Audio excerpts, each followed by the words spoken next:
मैं सरकार में हूं, मैं देखता हूं ये 20 पॉइंट प्रोग्राम इंप्लीमेंटेशन में पहले 5 राज्य जो आते हैं वो या तो भाजपा सरकारें होती हैं या एनडीए की कोई न कोई सरकार होती है।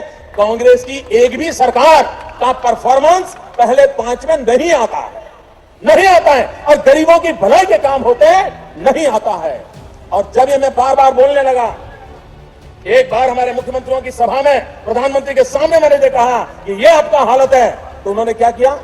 करना तो ये चाहिए था कि कांग्रेस की सरकारों को समझाना चाहिए था कि भाई देखिए कि भाजपा वाले आगे निकल रहे हैं, तुम भी कुछ परफॉर्मेंस करो। उन्होंने वो नहीं किया। दिल्ली सरकार ने क्या किया?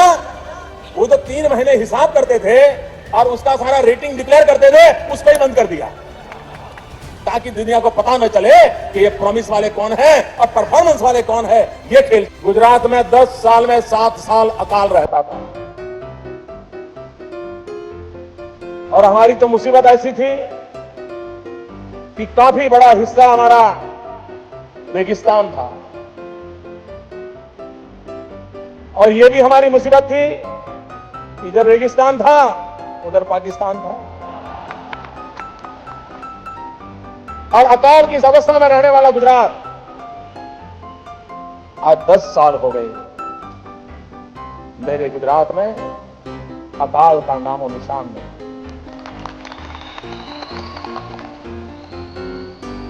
और उसका कारण है जल प्रबंधन के कारण। भाइयों बहनों, आज मैं विश्वास से कहता हूं, अगर आज दिल्ली में एनडीए की सरकार होती, अटल बिहारी वाजपेयी जी का नेतृत्व होता और देश में नदियों को जोड़ने का सपना अगर वो आज कार्य चलता होता, तो मेरे महाराष्ट्र में ये अकाल की नौबत न आती, मेरे महाराष्ट्र के किसानों को ये अकाल से जूझना न पड़ता, मेरे महाराष्ट्र के किसानों को आत्महत्या की नौबत नहीं आती। देश को आतंकवाद से अगर बचाना होगा, इस देश को नक्सलवाद से बचाना होगा, तो भाइयों बहनों, इस देश के 100 करोड़ नागरिकों ने, 120 करोड़ नागरिकों ने संकल्प करना होगा जीरो टॉलरेंस का। अगर जीरो टॉलरेंस का हमारा संकल्प होगा, तभी जाकर के हम ये आतंकवाद से, नक्सलवाद से, ये हिंसा से इस देश को बचा सकते हैं। लेकिन भाइयों बहनों, दिल्ली की सरकार में वो सीना नहीं, 46 इंच का सीना लगता है तो तब जाता। ये नहीं, ये ऐसे नहीं होता मित्रों। मैं शासन में बैठा हूं, मुझे मालूम है इस प्रकार से रुपया इतनी तेजी से गिर नहीं सकता। अरे अगर नेपाल का रुपया नहीं गिरता है, बांग्लादेश की करेंसी नहीं गिरती है, पाकिस्तान की करेंसी नहीं गिरती, श्रीलंका की करेंसी नहीं गिरती, क्या कारण है? हिंदुस्तान का रुपया पतला होता जा रहा है। ये जवाब देना पड़ेगा आपको।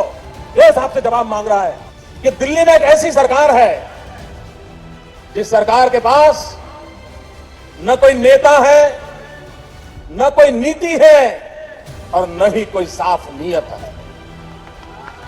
अगर नेता भी ना हो, नीति भी ना हो और साफ नीयत भी ना हो, तो देश की क्या दुर्दशा होती है वो हमारे सामने है।